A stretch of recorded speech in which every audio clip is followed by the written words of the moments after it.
On a freezing winter night in 1957, deep in the heart of Wisconsin, a man sat alone in a remote farmhouse. From the outside, the house looked perfectly ordinary, but inside it held something no human mind could ever really accept.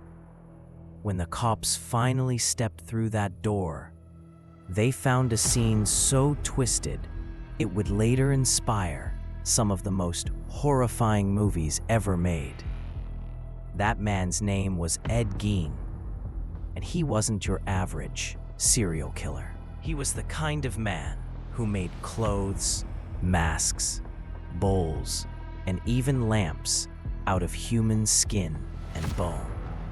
A man obsessed with becoming his mother. A man who tore down the line between life and death, human and object, reality and insanity.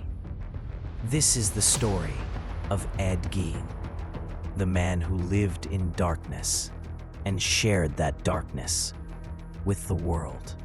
If you're ready to step into the heart of the abyss, stick with me, because this isn't just a story about murder. It's about a broken mind that tried to rebuild. Ed Gein was born on August 17th, 1906, in La Crosse, Wisconsin. His father, George Gein, was a washed-up alcoholic who spent more time at the bar than with his family. His mother, Augusta Gein, was a strict, religious, and harsh woman who saw the world as a pit of sin and corruption. She drilled into her sons, Ed and his older brother Henry, that all women, except for her, were wicked and instruments of the devil. She believed the outside world was filthy and full of temptation, and the only path to salvation was to stay far away from it. In 1915, the Gein family moved to a remote farm near the small town of Plainfield. Augusta picked that place on purpose. She wanted to cut her boys off from the rest of the world. The farm sat at the end of a lonely dirt road, miles from the nearest neighbor. The two-story wooden house was faded and worn from years of rain and snow. Around it stood tall, dark pine trees that blocked out the sun, and in winter, the snow piled up so thick it sometimes sealed them inside completely. Ed and Henry grew up in that house, but growing up might not be the right word. Every morning, Augusta sat them down and read to them from the Bible, not the verses about love or mercy, but the ones about punishment and hellfire. She told them all women, except her, were tools of Satan.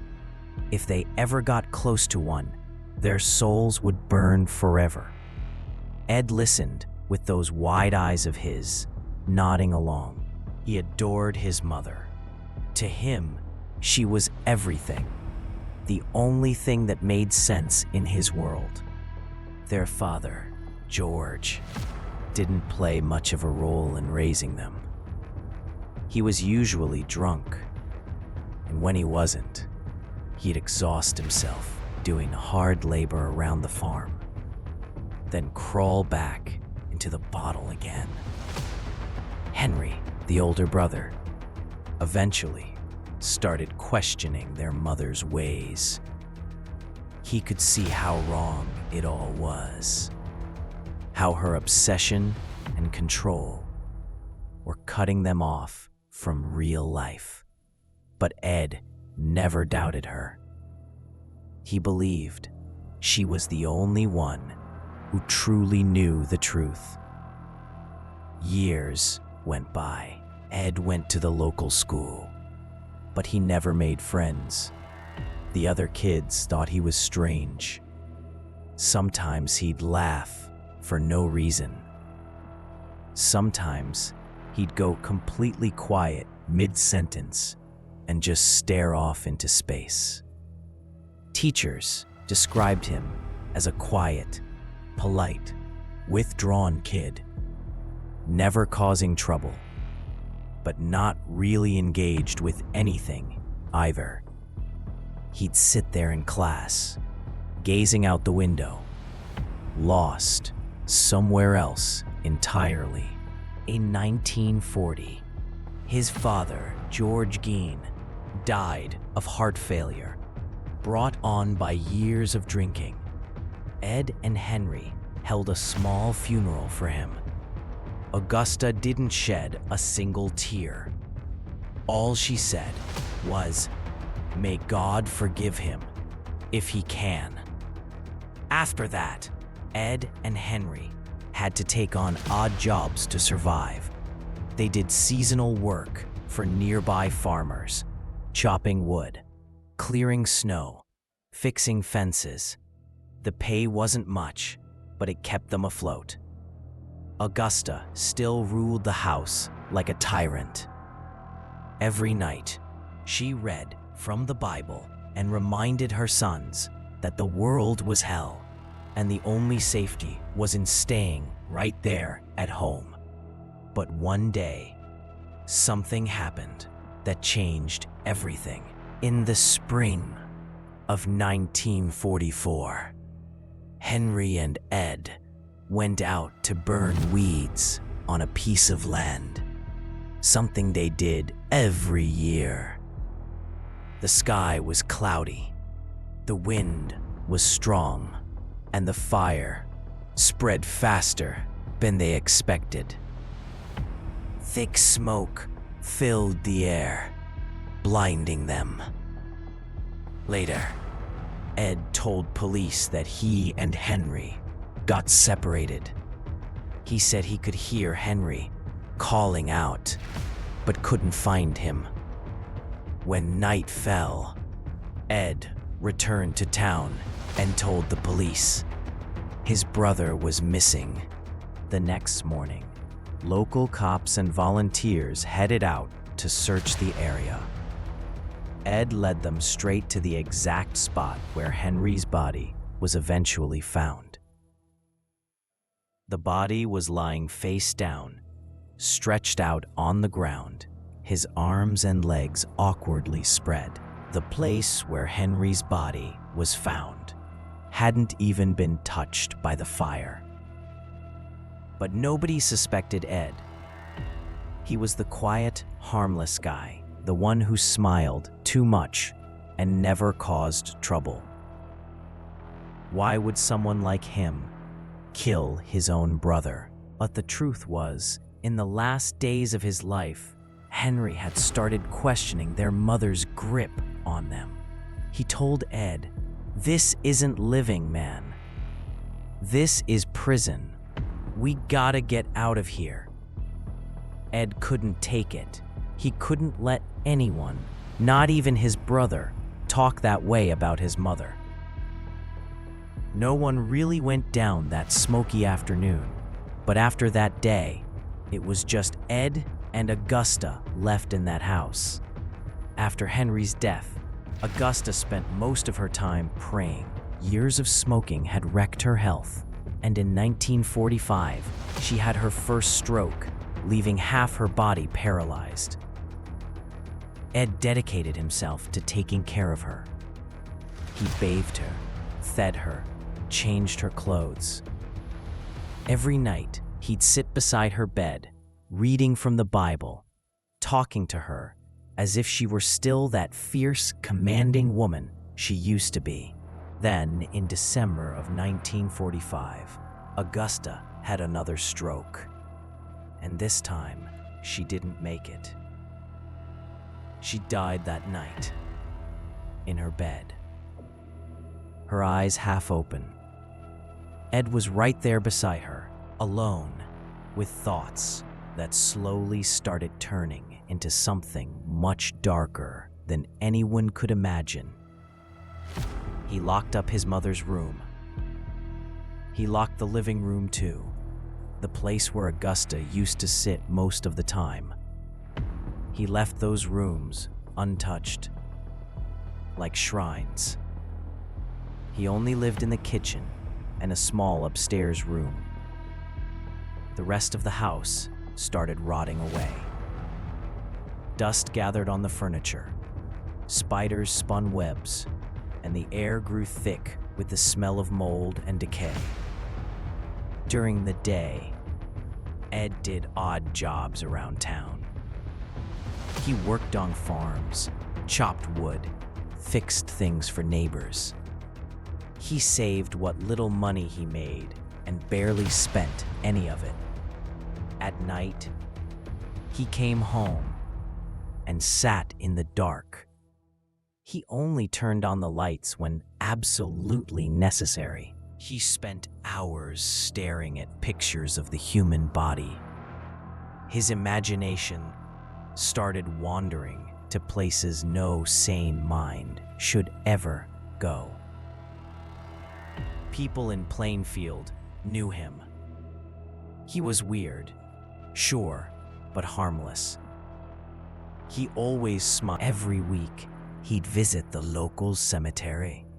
He'd stand by his mother's grave and talk to her, telling her how much he missed her, promising he'd keep being the good boy she wanted him to be. But while he was there, he also looked at other graves of women recently buried. He'd read the names carved into the stones. He thought about them. And then, one night, Ed Gein made a decision that would change his life and the lives of others forever. On a moonless autumn night in 1947, Ed grabbed a shovel, a flashlight, and a burlap sack and made his way to the local cemetery, placed her gently in the sack, and carried her home. He took the body down to the basement, where old tools and farming equipment were piled up. He laid the body on a wooden table, turned on the lights, and then he started. He carefully peeled the skin off the woman's face. He wanted to keep it intact. He wanted to turn it into a mask. He worked for hours. His hands were shaking, not from fear, but from excitement. He felt like he was doing something sacred, like he was getting closer to his mother. When he was done, he lifted the mask and placed it over his own face. He looked in the mirror. He didn't see himself. He saw a woman. He saw his mother. And from that night on, Ed Gein was no longer alone. In the years that followed that night, Ed Gein lived a double life. The man who looked at fresh graves and wondered which ones were worth digging up. Over the years, Ed visited several cemeteries. He paid close attention to the graves mentioned in the obituary pages. He'd jot down names, memorize dates, and wait until the funerals were over and the nights were dark enough. Then he'd grab a shovel, a flashlight, and head back. He wasn't always alone. Sometimes he brought along a strange friend of his named Gus, another loner, odd in his own way. Gus went with Ed to graveyards at night, but he never knew what Ed did with the bodies afterward. He thought Ed was after jewelry or valuables buried with the dead, but Ed never cared about treasure. He was after something else. At home, Ed had turned his basement into a workshop. He had all sorts of tools, sharp knives, surgical scissors, needles, thread, and chemicals to preserve skin. He'd work for hours. He'd peel the faces off women and turn them into masks. He'd skin their bodies and make clothing out of it. He cleaned their bones and crafted things from them.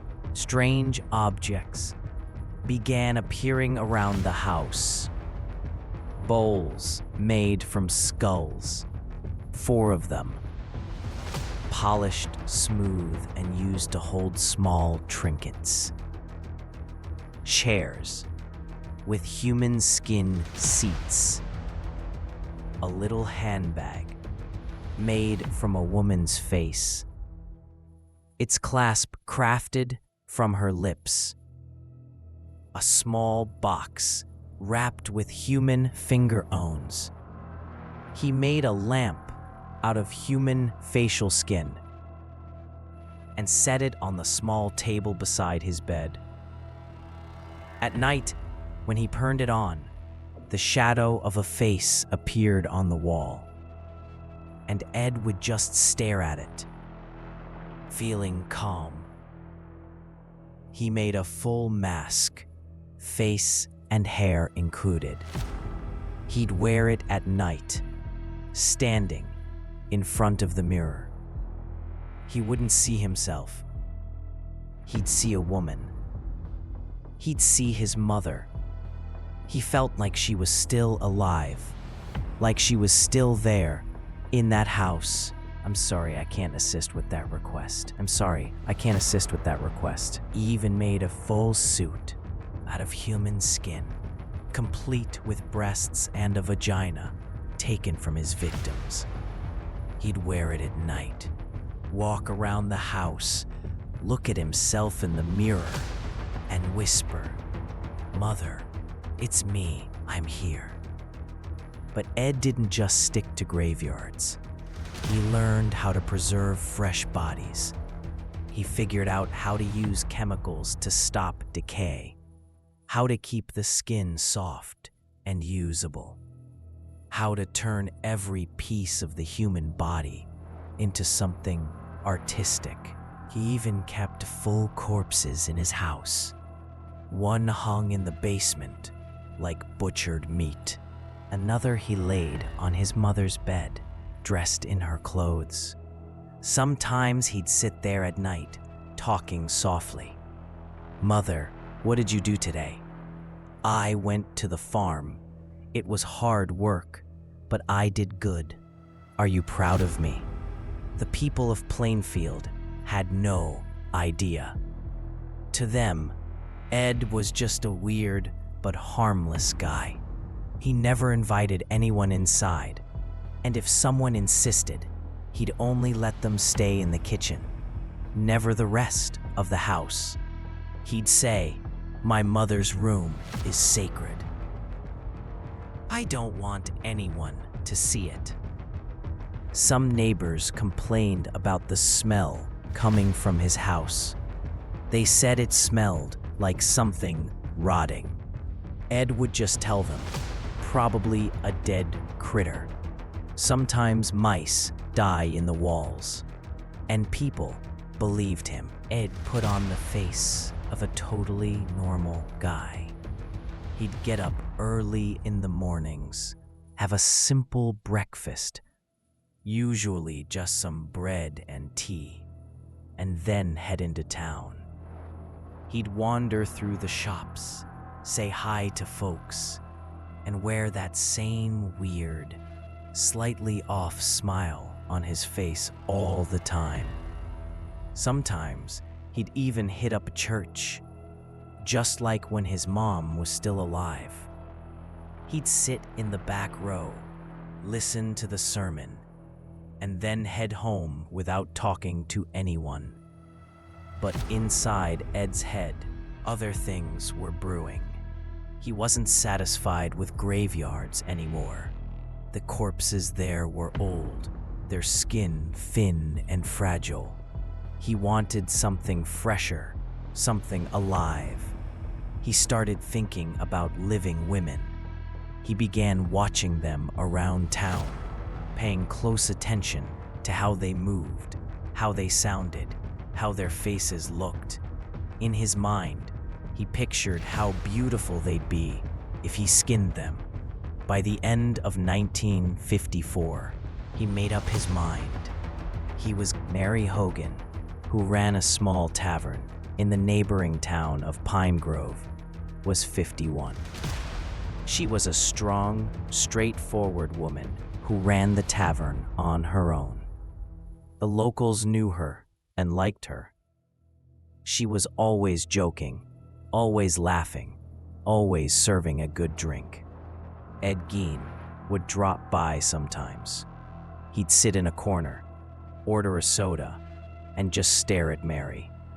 He'd smile at her, but it wasn't a friendly smile.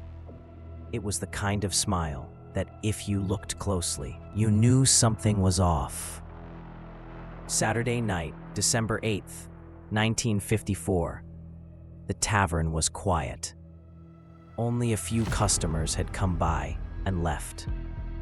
Around 9 o'clock, Mary was cleaning up. She didn't expect anyone else to show. It was cold, and the snow was starting to fall. She was washing glasses when she heard the door. She turned and saw Ed Gein walking in. "Ed, at this hour?" Mary said with a smile. "It's freezing out there. Come on in, warm up." Ed smiled. That same weird smile. He stepped inside and shut the door behind him. Mary didn't notice he'd locked it too. "Want something to eat?" Mary asked. "No thanks," Ed said. He stepped forward, slowly, one step at a time. "I just came to say something." "Say what?" Mary asked, curious. She stayed behind the counter. Ed moved closer. Now he was just a few steps away. He didn't take his eyes off Mary. He said, "My mom used to say all women are corrupt, but I think she was wrong. I think women are beautiful, especially when you take their skin off." Mary's smile faded. "Ed, what are you talking about?" she asked. But Ed didn't answer. He lunged forward. He pulled a .22 caliber gun from under his coat and fired. The shot echoed in the small tavern. Mary was thrown back. She tried to scream, but her voice was cut off. The bullet hit her in the head. Ed stood still for a moment, staring at the body. Blood from Mary's head pooled on the wooden floor. Ed smiled. He set the gun aside and went to the body. He grabbed her under the arms and started dragging her toward the back door. He loaded her into his old truck, covered her with a worn blanket, and drove home. Once home, he carried the body down to the basement. He placed her on the same wooden table he had set up years ago for this purpose, gathered his tools, and got to work. He worked for hours. He dismembered Mary's body. He removed her heart and liver and put them in a box. He decapitated her and placed the head in another box. He carefully skinned her torso and fashioned it into a vest, a sleeveless garment he'd later wear at night.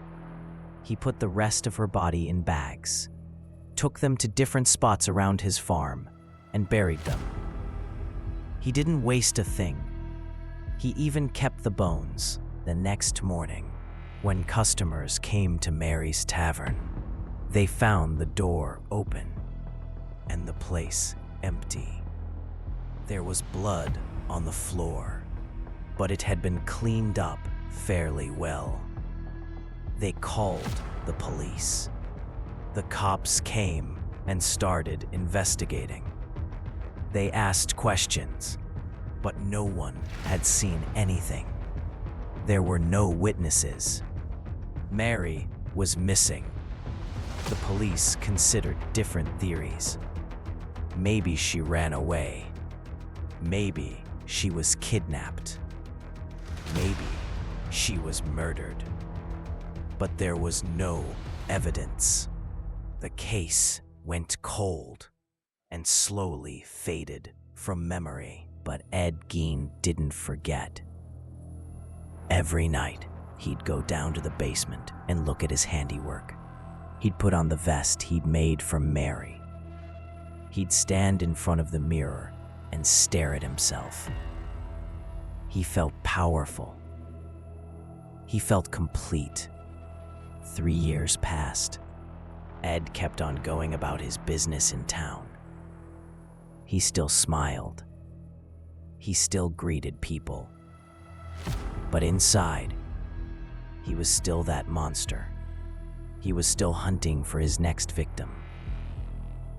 Bernice Warden ran a hardware and hunting supply store in Plainfield.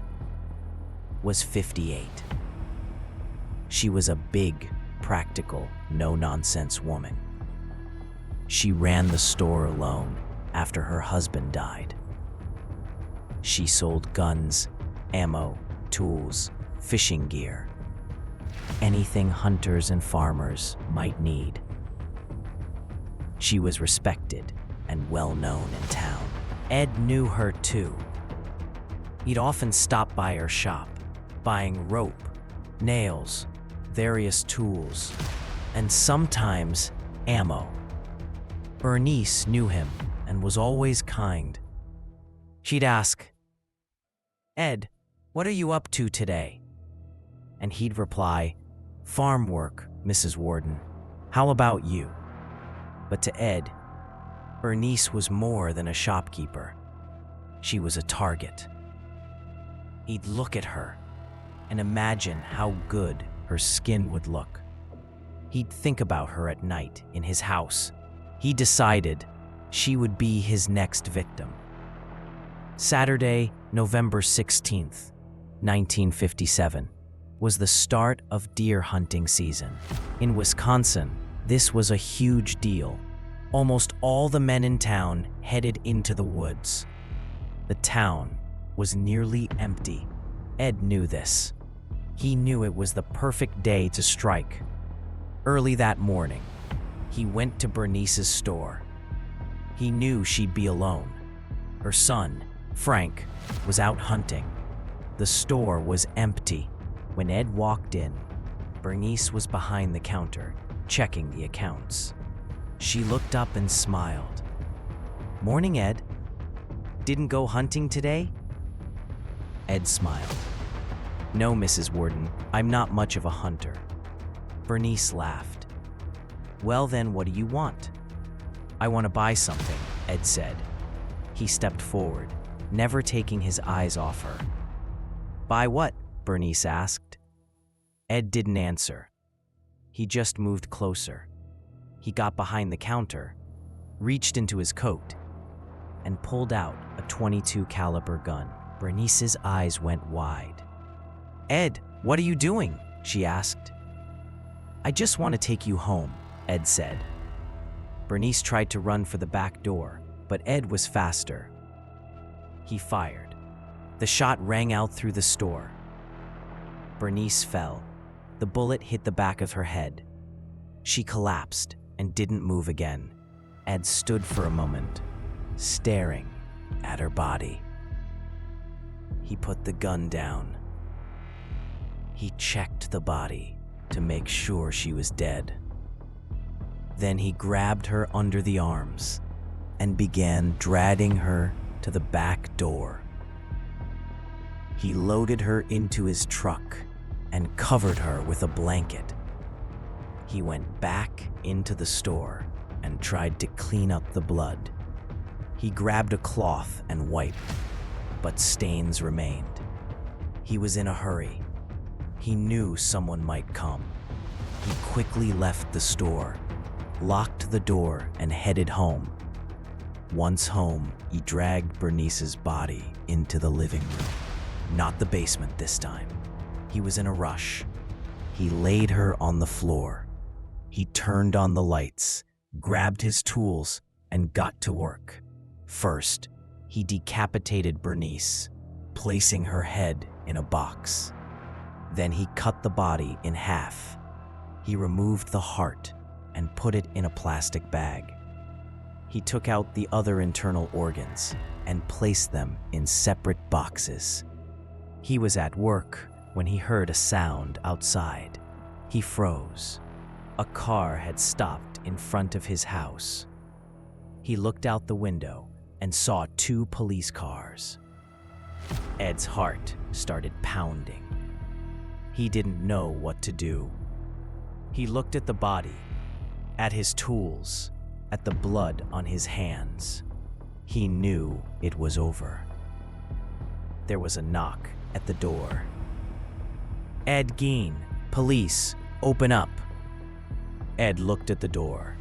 He knew there was no way out.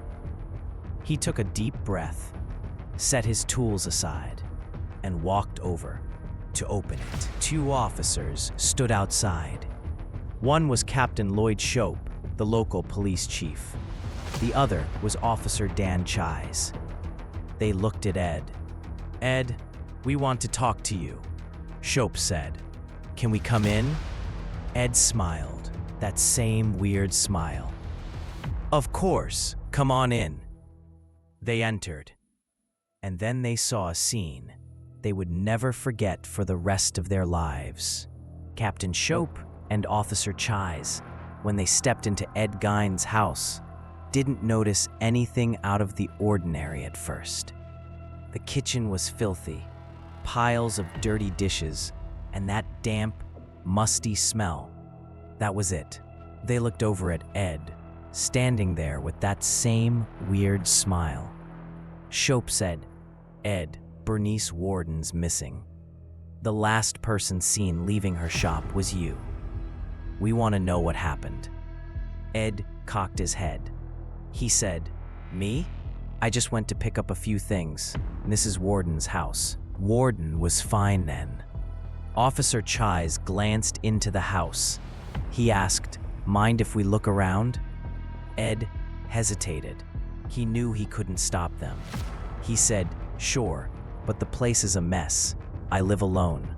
Shope and Chise walked into the living room, and that's when everything changed. The room was dark. The curtains were drawn. Shope flipped on his flashlight and swept the beam around. Then he saw something his brain couldn't process for a few seconds. In the middle of the room, a body was hanging. Bernice Warden's body. She hung by her legs from the ceiling, like a slaughtered deer. Her torso was opened from throat to belly, and her insides had been pulled out. Her head was severed. Shope felt his stomach turn. He said, "My God." Officer Chise made a choking sound. He covered his mouth and took a step back, fighting nausea. Ed stood behind them. He said, "Well, now you've seen it." Shope spun on him and yelled, "What did you do?" Ed smiled. He said, "I was just doing my work." Shope pulled out the handcuffs and moved toward Ed. "Put your hands behind your back," he ordered. Ed didn't struggle. He let Shope cuff him. Shope told Chise, "Take him outside. I'm gonna check the place." Chise hauled Ed outside and buckled him into the squad car. Shope found chairs whose seats were covered with human skin. He found skulls hollowed out to be used as bowls. He found a purse made from a human face, the lips used as a clasp. He found a lamp whose shade was fashioned into the shape of a human face. He found a box covered with human facial skin. He found masks made from other people's faces. He went to the kitchen and opened the fridge. Inside were a human heart and liver in plastic containers. He opened cabinets and found more skulls. He went down to the basement. It was worse. Human faces hung on the walls like some grotesque gallery. Surgical tools were laid out on a table. On a shelf, different human bones were neatly arranged. Shope felt like he was going to lose his mind. He'd been a cop for 30 years, but he had never seen anything like this. He climbed back up from the basement and walked out toward the car.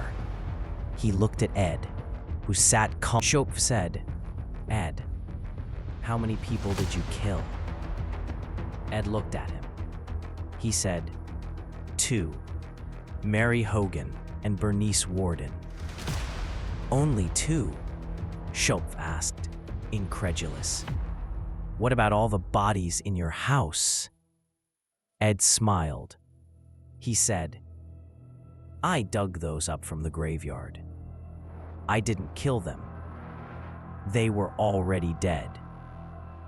Shope felt his head spin. He asked, "How many graves did you dig up?" Ed thought for a moment. He said, "I don't know. Maybe 8, 9. Shope slumped back. He didn't know what to say. He started the car and drove for the station. The news spread fast. By nightfall, the whole town of Plainfield knew Ed Gein had been arrested. People couldn't believe it. Ed, the quiet guy who always smiled? The same Ed who looked after the kids? Reporters from across the country swarmed Plainfield. Cameras, microphones, reporters. Everybody wanted the story. The little town police sealed off Ed's house, and a team of investigators was sent in. They cataloged everything. They found 4 skull bowls, 10 human heads, chairs upholstered with human skin, multiple masks made from facial skin, a full vest made from a human torso's skin with breasts and genitalia, hearts and other organs in the fridge, and hundreds of other human body parts.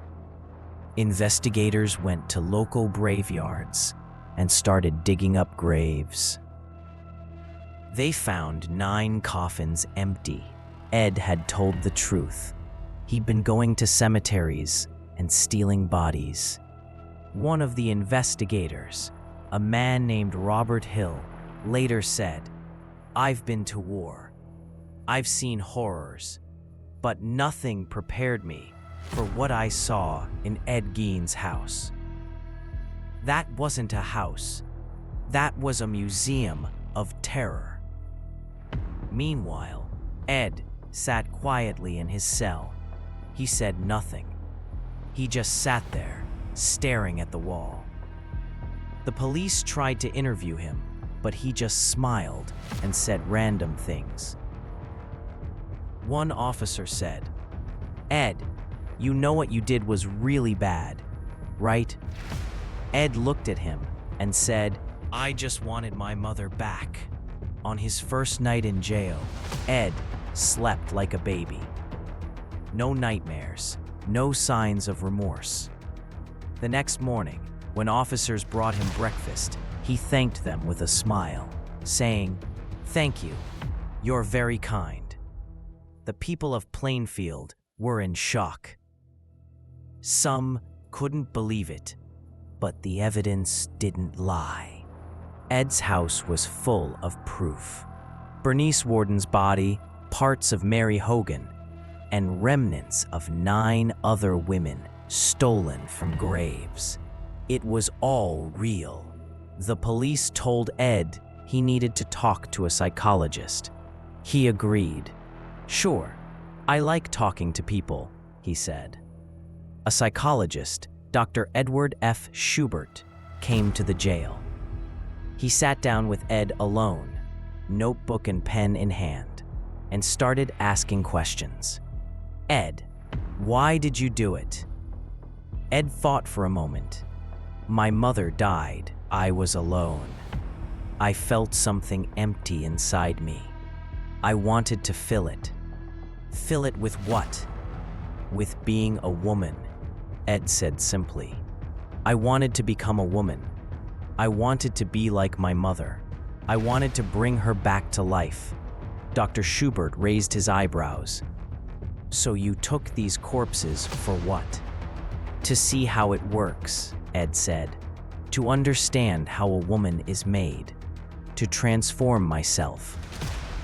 "Transform into a woman?" "Yeah," Ed smiled. "I made clothes from their skin. I wore them at night. I'd stand in front of the mirror and look at myself, and I didn't see myself anymore. I saw a woman. I saw my mother." Dr. Schubert wrote something down. He asked, "And the murders? Why Mary Hogan and Bernice Worden?" Ed looked down. The cemetery corpses weren't good. Their skin was dry and fragile. I wanted something fresher, something that had once been alive. "So you killed them just for their skin?" "Not just that," Ed said. "I loved them. They were strong women, like my mother. I wanted a part of them to stay with me forever." Dr. Schubert felt a chill. He asked, "Ed, any regrets?" Ed looked up, met the doctor's eyes.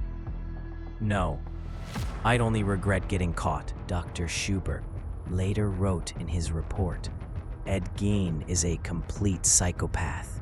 He feels no guilt or remorse. He has created his own world and lives in it. He sees no distinction between right and wrong, alive and dead, human and object. He is a constant danger to society." The police continued their investigation. They spoke with Ed's old friends, including Gus, a man who sometimes went to the cemetery with Ed. Gus said, "I had no idea what he was doing. I swear, I thought he was just looking for jewelry. I never saw a corpse. I never saw him bring bodies to his house." The police arrested Gus, but after a few days, he was released. There wasn't enough evidence against him. But Gus's life was ruined forever. People saw him as an accomplice to a murderer. He had to leave town. Meanwhile, Ed's house became a public spectacle. Thousands came to Plainfield just to see it. Police had blocked access, but people looked from outside and took pictures. Some tried to get in. One night, a group of teens managed to sneak inside and stole a few items. The police caught them, but the pieces were never recovered. Eventually, the landowner decided to sell the house. A traveling carnival bought it, planning to turn it into a horror show. But before they could, the house burned down. No one knew how the fire started, but many believed a local had set it ablaze. They didn't want Ed Gein's house to become a tourist attraction. They wanted it to be forgotten. But forgetting was impossible. Ed Gein's story spread fast across the country. Newspapers published photos and details. Magazines ran articles. Radio stations aired special programs. Everyone wanted to know how a seemingly normal man could do such horrifying things. Psychologists started analyzing. They said Ed had been the victim of a terrible childhood. They said his mother had brainwashed him. They said he hated his own gender and wanted to become a woman. They used various terms: psychopathy, gender identity disorder, necrophilia, fetishism. But none of these terms could fully explain why Ed Gein did what he did. One psychologist, Dr. Frederick Wortham, examined Ed and said, Ed Gein is sexually confused. He doesn't know if he's male or female. He hates his own body. He wanted a female body, so he tried to make one. But Ed didn't understand or care about these analyses. All he wanted was to think about his mother.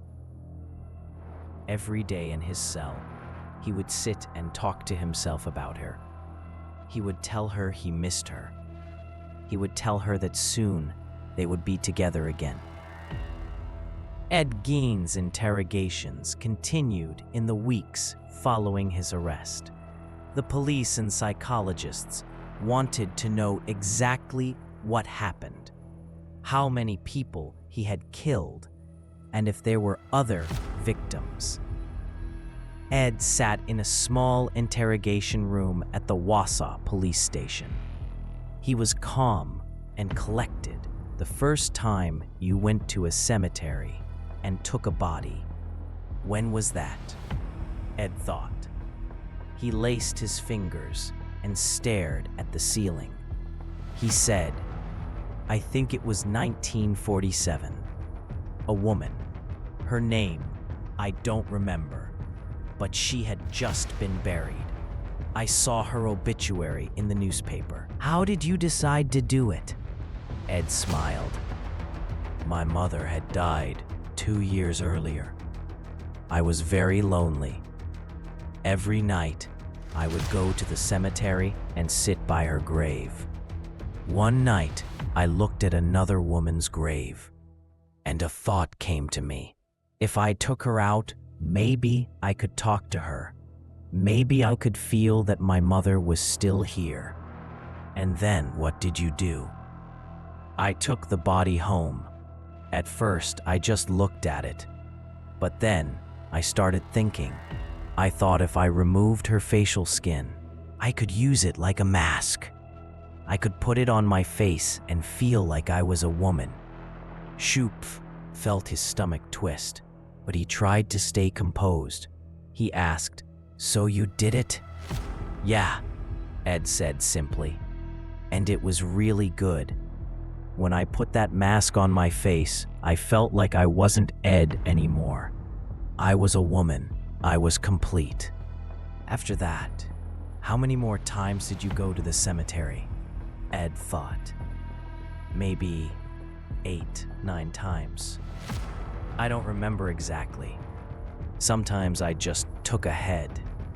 Sometimes the whole body. It depended on what I needed. Needed? Schupf repeated.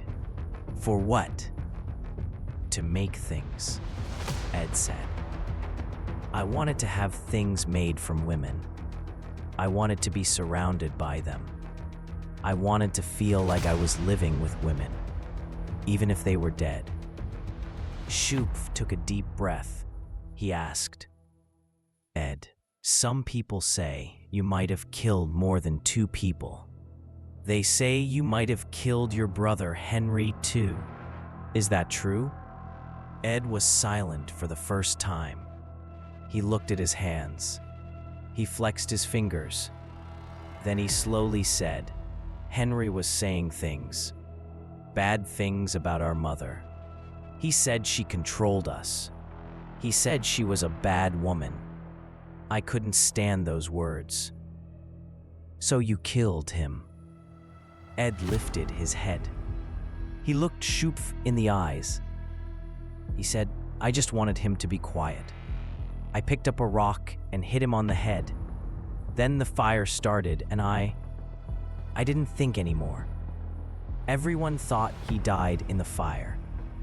Schupf took notes. He asked, So you killed 3 people, Henry, Mary Hogan, and Bernice Worden.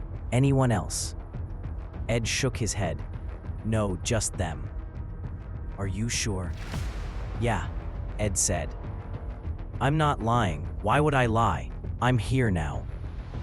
It doesn't matter anymore. Schupf ended the interrogation for the day. He left the room and told the other officers, "This man has no emotions. He's talking about killing people like he's talking about cooking." The next day, another psychologist, Dr. E.F. Schanberger, interviewed Ed. He wanted to determine if Ed was competent for trial. He sat with Ed in the same interrogation room and began asking questions. "Ed, do you know why you're here?" "Yeah," Ed said, "because I killed 2 women. And you know that was wrong." Ed paused. He said, "Everyone says it was wrong. But I don't think it really matters. They're dead now. They can't suffer anymore." Dr. Schanberger raised his eyebrow. He asked, "So you don't think killing people is wrong?" "I think it all depends," Ed said. "If you do something for a good reason, then it's not bad." "And what was your good reason?" "I wanted my mother back," Ed said simply. "I wanted to feel like she was still here. I wanted to become her." Dr. Schanberger took notes. He asked, "Ed, did you want to become your mother?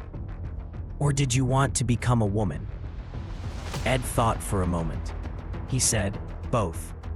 I wanted to feel like a woman. I didn't like being a man. My mother said men are animals, full of lust. I didn't want to be like them. I wanted to be like her, pure, strong, in control." "So you hated your masculinity?" "Yeah," Ed said. "Sometimes I'd look at my body and wish it were different. I wished I had breasts, soft skin, long hair. I wished I could do something to change myself. And when you wore those clothes you made from skin, how did it feel?" Ed smiled. For the first time since his arrest, the smile seemed genuine. He said, "I felt complete. I would stand in front of the mirror and look at myself, and I didn't see Ed anymore. I saw a beautiful woman. I felt like I was finally in the right place." Dr. Schanberger took more notes. He spent hours talking with Ed about his childhood, his mother, his feelings. In the end, he concluded that Ed Gein was severely mentally ill. In his report, he wrote, "Mr. Gein suffers from a severe psychiatric disorder. He is incapable of distinguishing right from wrong. He lives in his own fantasy." This conclusion shocked the residents of Plainfield and the victims' families. They wanted Ed to be tried and punished for his crimes. But the law was clear. If a person is unable to understand a trial due to mental illness, they cannot be prosecuted. In January 1958, Ed Gein was transferred to the Central State Psychiatric Hospital in Waupun, Wisconsin. This was a facility for people who were severely mentally ill and considered a danger to society. He was placed in a high-security ward. He had a small cell with a bed, a chair, and a toilet. Small windows with metal bars. Thick walls with double locks. He was no longer free. But for Ed, this didn't matter much. He could still think about his mother. He could still imagine her being with him. He spent hours each day in his cell talking to himself. Guards listening from outside would hear strange noises. Sometimes, Ed spoke in one of the hospital doctors, Dr. E. Braden, tried to treat Ed. He held regular therapy sessions and tried to help him grasp reality. But Ed never truly changed. He always thought of his mother. He always wished he could go home. 10 years after, Ed was transferred to the psychiatric hospital. Psychologists decided to reevaluate him.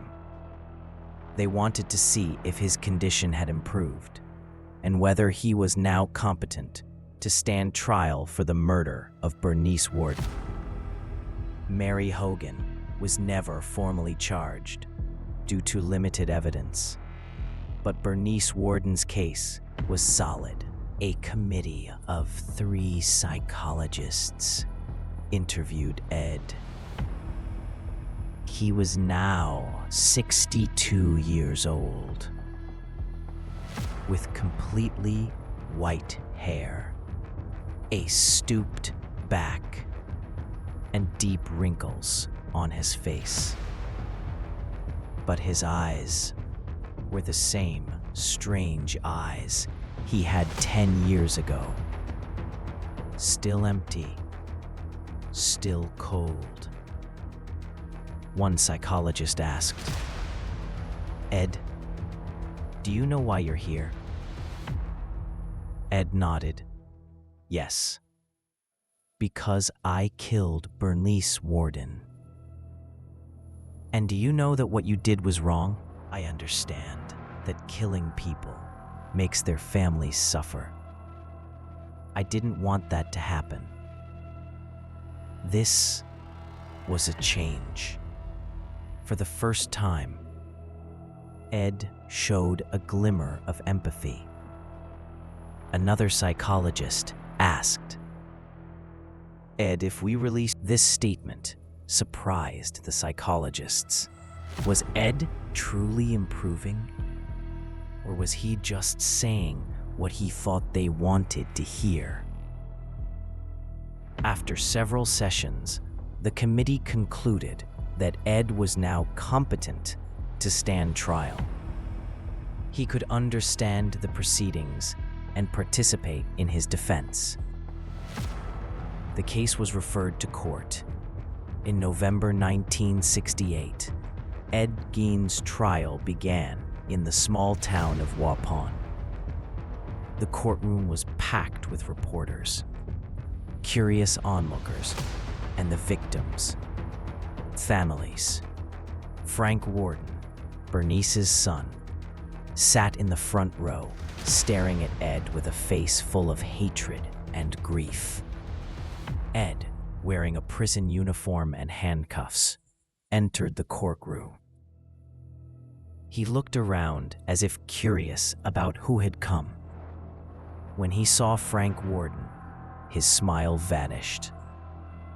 He lowered his head. Judge Dr. Robert Gulmar opened the trial. He told the jury, "This case concerns the murder of Bernice Worden on November 16, 1957.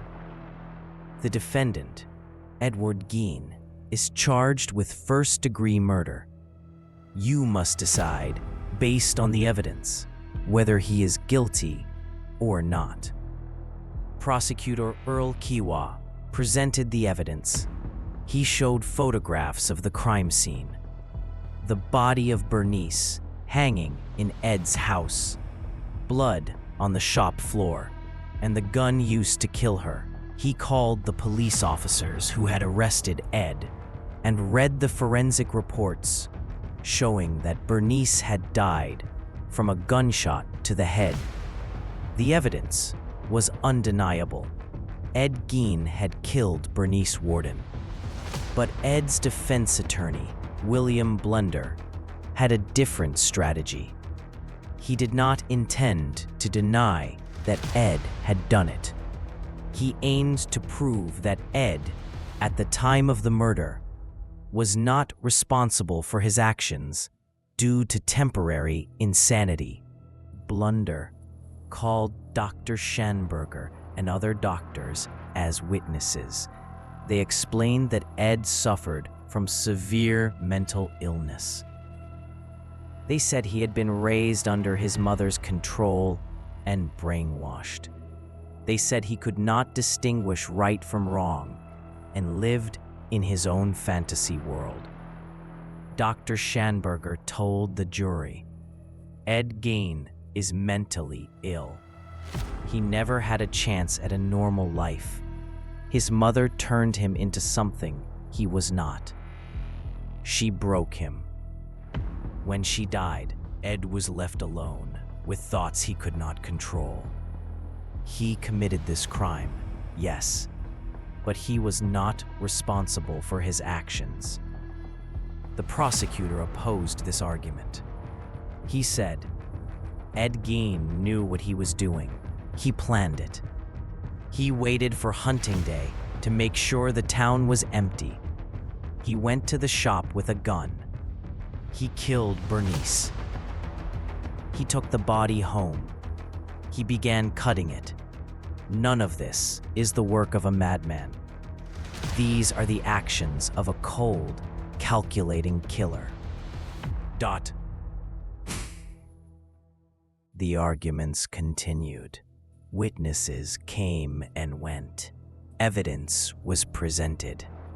Finally, after a week, it was time for the jury to deliberate.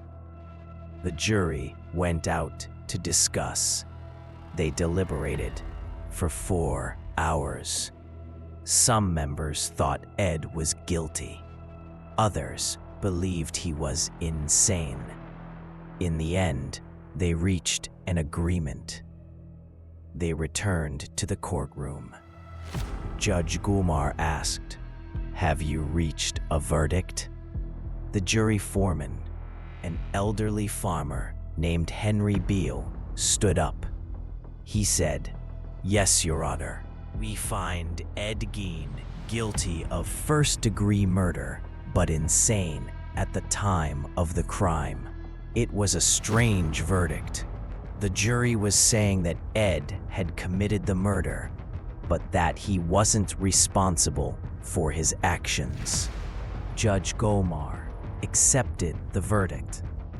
He said, "In light of this decision, I sentence Edward Gein to the Central State Hospital for the criminally insane, where he will remain until he can prove that he is no longer a danger to society. He will stay there for the rest of his life, unless his condition changes." Frank Warden stood up and shouted, "That's not justice.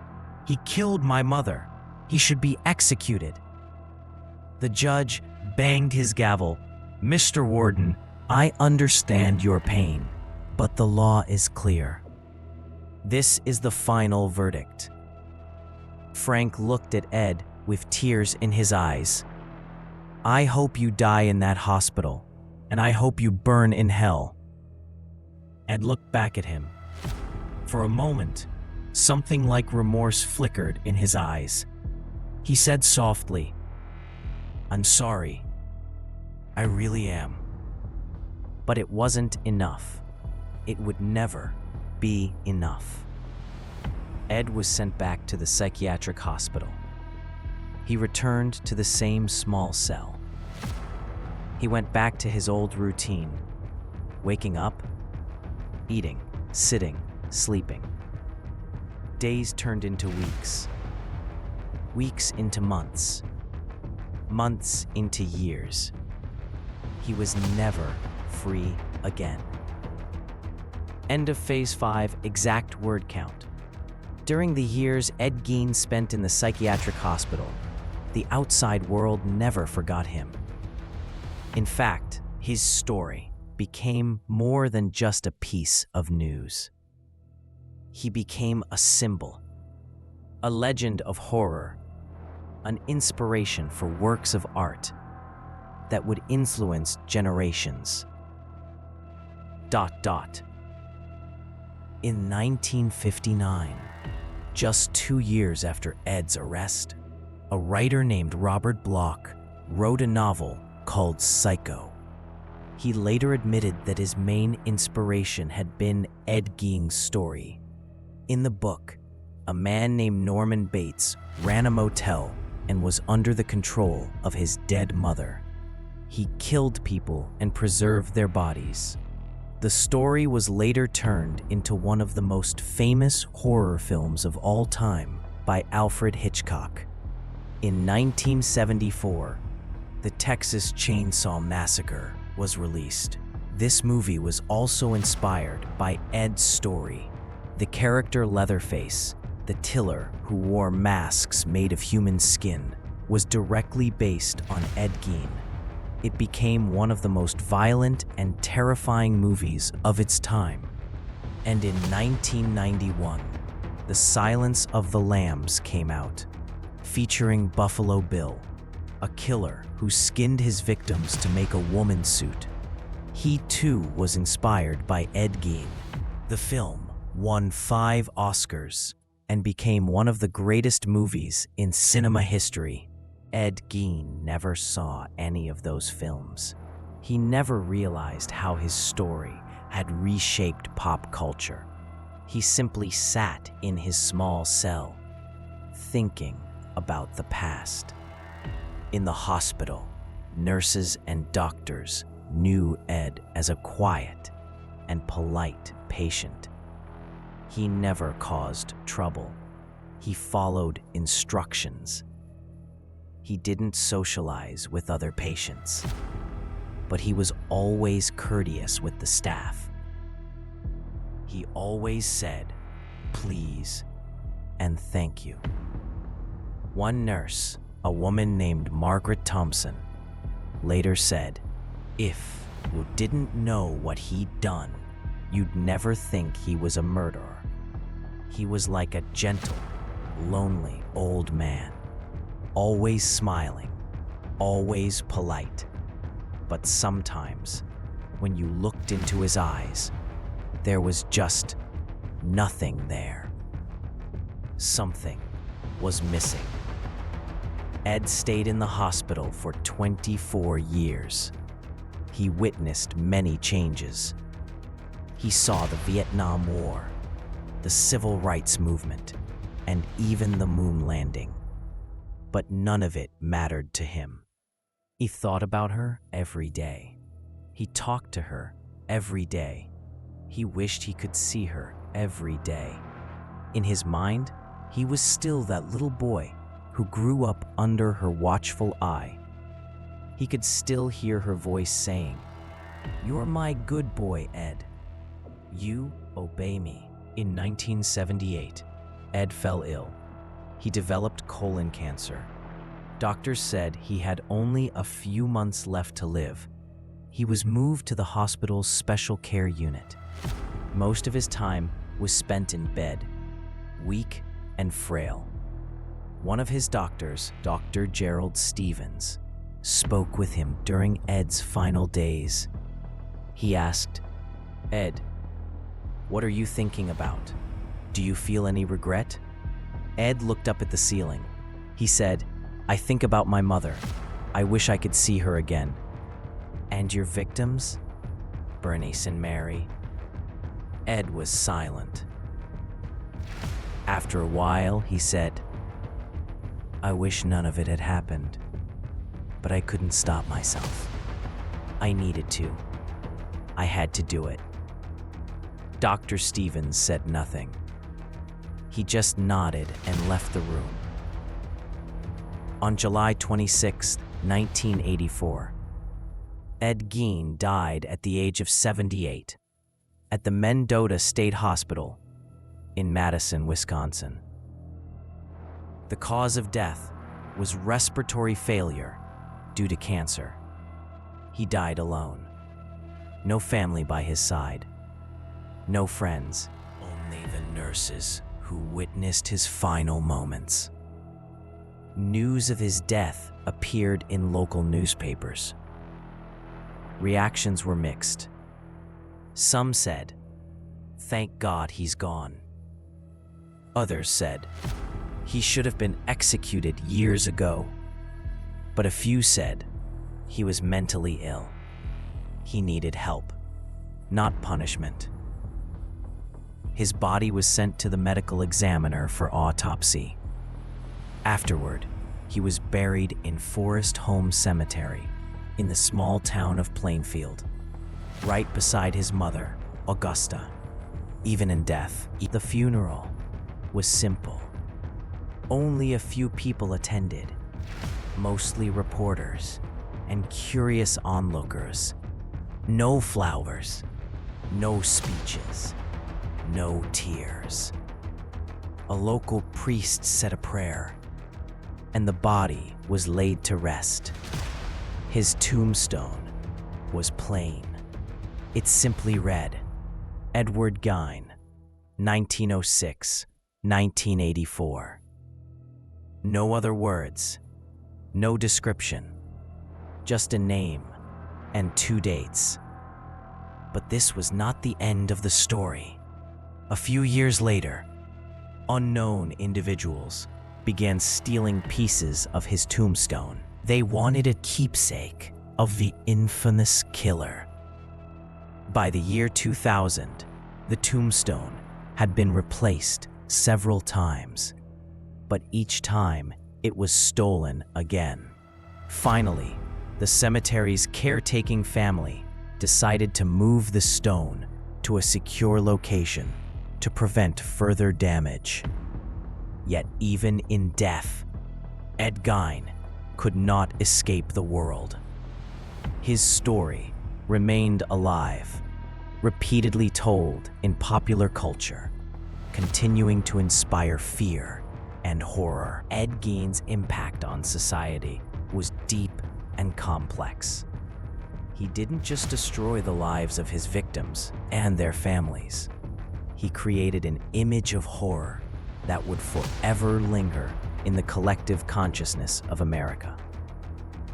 He proved that monsters don't always live in dark castles or remote forests. Sometimes they live next door, in the local store, or in places you would never expect. Plainfield, the town where Ed lived, would never be the same.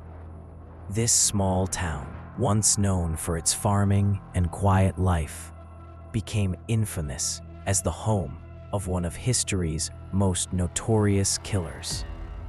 The locals despised the notoriety. They didn't want to be known as Ed Gein's neighbors. They didn't want tourists showing up just to see the places where he committed his crimes. But tourists came anyway. Years after Ed's death, people still traveled to Plainfield. They wanted to see Bernice Warden's store, the land where Ed's house had stood, the cemetery from which he stole bodies. They wanted, in some way, to connect with this story of horror. This dark tourism was insulting to the local residents. One longtime Plainfield resident, John Martinez, said in a 2005 interview, "We don't want our town to be known just for a killer. We have a good community. We have good people. But always, always the first thing people hear about Plainfield is Ed Gein. It's not fair." Beyond the impact on a small town, Ed Gein profoundly influenced society's understanding of crime and insanity. Before Ed, serial killers were largely unknown in American popular culture. Ed Gein became one of America's first widely recognized serial killers, even if his total number of victims was smaller than later killers. He created a pattern later seen in figures like Ted Bundy, John Wayne Gacy, Jeffrey Dahmer, and others. He showed that humans could become creatures entirely without empathy or conscience. Psychologists studied his case for decades, trying to understand what drove him down this path. They examined his childhood, his relationship with his mother, his isolation, and the psychological trauma he endured. They found patterns later observed in many other serial killers. A traumatic childhood, abusive or controlling parents, social isolation, and violent fantasies that gradually turned into reality. Dr. Helen Morrison, a psychologist and serial killer researcher, wrote in her book, The Killer's Mind, Ed Gein is a classic example of a psychotic individual with deep sexual identity trauma and an obsessive attachment to his mother. He could not escape her shadow, even after her death. He became a vessel through which all his repressed desires and childhood trauma were expressed through violence. But it wasn't only psychologists who were influenced by Ed's story. Artists, writers, and filmmakers drew inspiration from it. Not because his actions were admirable, but because they revealed the dark nature of humanity. Alfred Hitchcock's film, Psycho, became not only one of the greatest horror films in history, but also opened the door for telling psychologically complex stories in cinema. Before that, horror films mostly focused on monsters, ghosts, or supernatural beings. Psycho showed that the scariest monsters are human, people who live beside us and smile at us. The Texas Chainsaw Massacre explored another facet of Ed's influence: the transformation of the human body into an object. With its relentless violence and shocking scenes, the film inspired a generation of horror movies that came to be known as slasher films, and The Silence of the Lambs, which created the character Buffalo Bill, a killer who skins his victims to make women's clothing, was almost a direct copy of Ed's actions.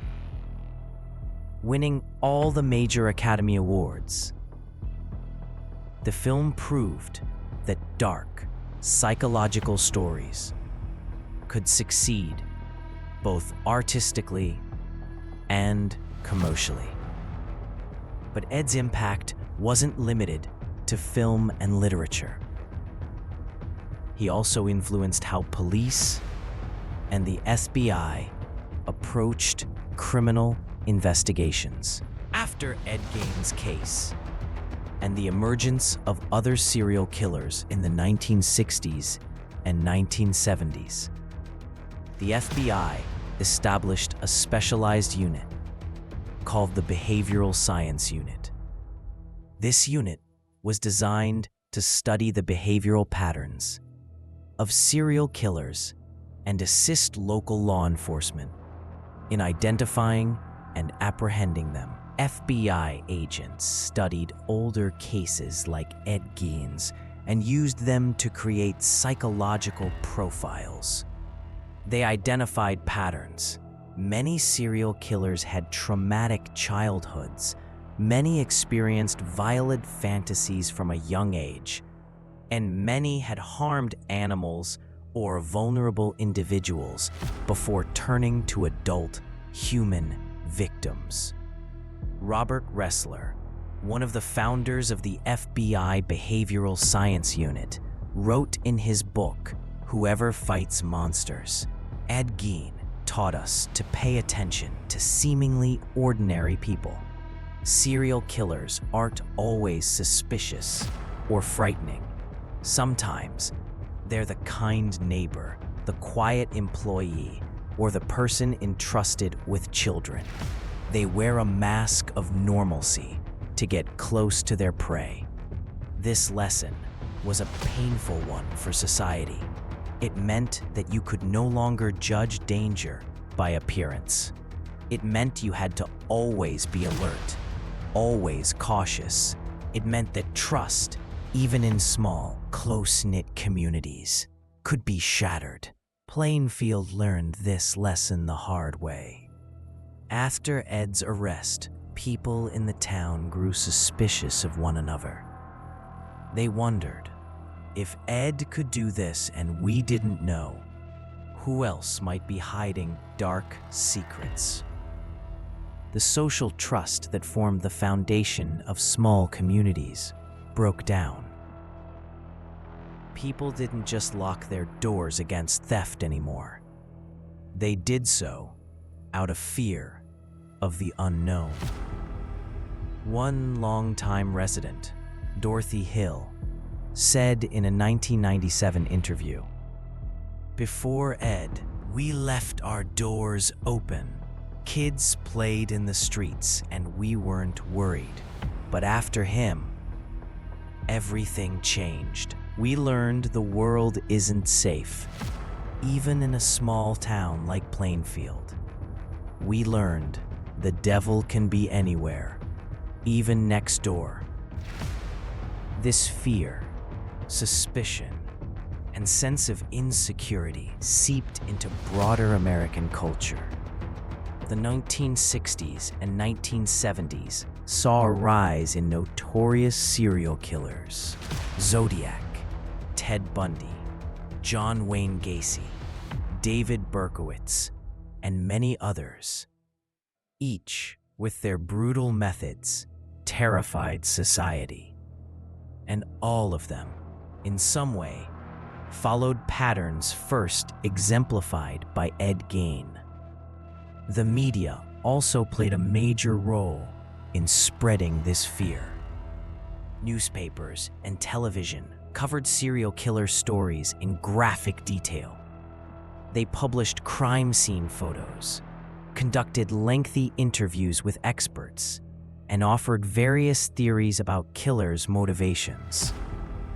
This media coverage heightened public anxiety and fear. Some critics argued that the media, by focusing so much on killers, effectively turned them into celebrities. They claimed this attention could encourage others to commit similar acts for fame. Others countered that public awareness was necessary, that people needed to know the danger. Ultimately, Ed Gein and other serial killers transformed American society. They stole innocence. They showed that humans are capable of the most savage acts. They proved that monsters are real, and they are human. The families of Ed Gein's victims were forever scarred. Frank Warden, Bernice Warden's son, never fully recovered from his mother's death. He wrestled with depression and rage for years. In a 1985 interview, 1 year after Ed's death, he said, "I could never forgive. Never. He took my mother from me. He took the best thing in my life from me. And he was never really punished. He just lived in a hospital, ate, slept, and died. My mother didn't have that chance. She was just killed." This sense of injustice felt by Frank and other victims' families echoed throughout society. Many believed that the insanity defense was too lenient, that killers could exploit it to escape punishment. This debate continues to this day. How should society deal with individuals who commit crimes but are mentally ill? Should they be punished or treated? And if treatment, is it even possible to truly rehabilitate such people? The answer isn't simple. Ed Gein was never cured. He remained the same person, until the end of his life that he was when arrested. He never fully understood why his actions were wrong. He only learned to say what others wanted to hear. And perhaps the scariest part of his story isn't the bodies, the masks, or the horrifying objects he made. It's the fact that he was a human being who could never comprehend that other humans are more than objects. He saw them only as tools to achieve his goals. He never experienced true empathy, real remorse, or a deep understanding of the suffering he caused. And that is the lesson society must learn from Ed Gein. Some humans are so broken, so deeply damaged, that they cannot be fixed. The only thing that can be done is to separate them from society to prevent further harm. And maybe, just maybe, lessons can be learned from their stories to prevent the creation of future monsters.